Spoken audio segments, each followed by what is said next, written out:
Pak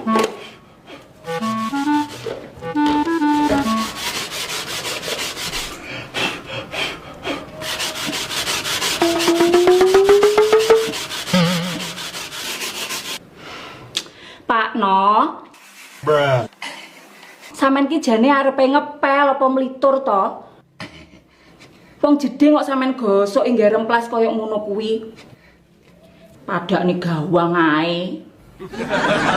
Anu Mbak Noni. Lah ngeli.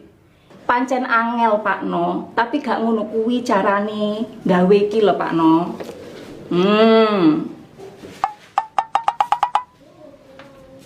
Loh, kuwi apa Mbak Noni jenenge? Kok kayak sirupi?